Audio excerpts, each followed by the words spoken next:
ಕನ್ನಡ ನಾಡು ನುಡಿ ನೆಲ ಹಾಗೂ ಜಲದ ಬಗ್ಗೆ ಕನ್ನಡಿಗರು ಜಾಗೃತರಾಗದಿದ್ದರೆ ಭವಿಷ್ಯದಲ್ಲಿ ಕನ್ನಡ ಭಾಷೆಯ ಅಸ್ತಿತ್ವಕ್ಕೆ ಅಪಾಯ ಉಂಟಾಗಲಿದೆ ಎಂದು ಕನ್ನಡ ಸಾಹಿತ್ಯ ಪರಿಷತ್ತಿನ ದತ್ತಿ ಪ್ರಶಸ್ತಿ ಪುರಸ್ಕೃತ ಸಾಹಿತಿ ಡಾಕ್ಟರ್ ಬೇರೆ ರಾಮಕುಮಾರ್ ಎಚ್ಚರಿಕೆ ನೀಡಿದರು. ಬೆಂಗಳೂರು ಜಿಲ್ಲೆಯ ನೆಲಮಂಗಲದಲ್ಲಿ ನವಕರ್ನಾಟಕ ರಾಜ್ಯ ಸರ್ಕಾರಿ ನೌಕರರ ಕಲೆ ಸಾಹಿತ್ಯ ಮತ್ತು ಸಾಂಸ್ಕೃತಿಕ ಪರಿಷತ್ ಹಾಗೂ ಧಾರವಾಡದ ಚೇತನ ಫೌಂಡೇಶನ್ ಸಂಯುಕ್ತಾಶ್ರಯದಲ್ಲಿ ಆಯೋಜನೆ ಮಾಡಲಾಗಿದ್ದ ಕನ್ನಡ ನುಡಿ ಸಮ್ಮೇಳನದಲ್ಲಿ ಸಮ್ಮೇಳನ ಅಧ್ಯಕ್ಷರಾಗಿ ಭಾಗವಹಿಸಿ ಮಾತನಾಡಿದ ಅವರು ತಮ್ಮ ಅಭಿಪ್ರಾಯವನ್ನು ವ್ಯಕ್ತಪಡಿಸಿದರು. ಕನ್ನಡ ಮಾಧ್ಯಮದಲ್ಲಿ 10ನೇ ತರಗತಿವರೆಗೆ ವ್ಯಾಸಂಗ ಮಾಡಿದ ಯುವಕರಿಗೆ ರಾಜ್ಯ ಸರ್ಕಾರ ಉದ್ಯೋಗದಲ್ಲಿ ಮೀಸಲಾತಿ ನೀಡಬೇಕು. ಇಲ್ಲದಿದ್ದರೆ ಮುಂದಿನ ದಿನಗಳಲ್ಲಿ ಗ್ರಾಮೀಣ ಪ್ರದೇಶದಲ್ಲಿಯೂ ಕನ್ನಡ ಭಾಷೆಯ ಅಸ್ತಿತ್ವಕ್ಕೆ ಅಪಾಯ ಉಂಟಾಗಲಿದೆ ಎಂದು ಈ ಸಂದರ್ಭದಲ್ಲಿ ತಿಳಿಸಿದರು. ಹಾಗೂ ಇದೇ ಸಂದರ್ಭದಲ್ಲಿ ಸಾಹಿತಿಗಳಾದ ಸುಮಾ ಬೆಳಗೆರೆ, ಮಣ್ಣೆ ಮೋಹನ್, ಸುರೇಂದ್ರ, MD ಅಯ್ಯಪ್ಪ, ಸಮಾಜ ಸೇವಕರಾದ ಡಾಕ್ಟರ್ MC ರಾಜು ಸೇರಿದಂತೆ ವಿವಿಧ ಕ್ಷೇತ್ರಗಳಲ್ಲಿ ಸಾಧನೆಗೈದವರಿಗೆ ಕೆಂಪೇಗೌಡ ರಾಷ್ಟ್ರೀಯ ಪ್ರಶಸ್ತಿಯನ್ನು ಪ್ರದಾನ ಮಾಡಲಾಯಿತು.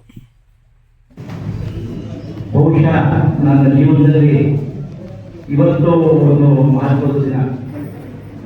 ಏಕೆಂದರೆ ನಾನೆಲ್ಲ ಪದವಿ ಮಾಡಿ ಕೆಲಸಕ್ಕೆ ಹೋದರೆ ನಾನು ಕನ್ನಡ ಸಂಘಟನೆ ಕಟ್ಕೊಂಡು ಯಾವುದೇ ಸರ್ಕಾರಿ ನೌಕರಿಗೆ ಅರ್ಥ ಆದರೆ ಕನ್ನಡಕ್ಕಾಗಿ ಈಗ ನಾನು 43 ವರ್ಷ, ಸಂಸ್ಥೆ ಕಟ್ಟಾಗ ನಾನು 20 ವರ್ಷ ಮಹಾರಾಜ ಕಾಲೇಜಿನ ಪದವಿ ವಿದ್ಯಾರ್ಥಿ.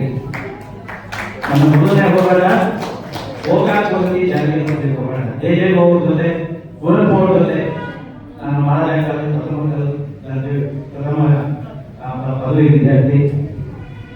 ಅಮ್ಮನವರು ಅಮ್ಮನವರನ್ನೆಲ್ಲ ಗೌರವ ಮಾಡಿಕೊಂಡು ಕರ್ತವ್ಯ ಹೆಚ್ಚಾಗಿ ಮೆರವಣಿಗೆ ಮಾಡ್ಬೋದು. ವಿದ್ಯಾರ್ಥಿ ಮುಖಂಡಾಗಿ ಅವತ್ತಿಂದ ಕನ್ನಡ ಸೇವೆ ತೊಡ್ಕೊಂಡು ಬಹುಶಃ ಇವತ್ತು ನನ್ನ ಏನು ಕನ್ನಡದ ಕಾರ್ಯಗಳೇ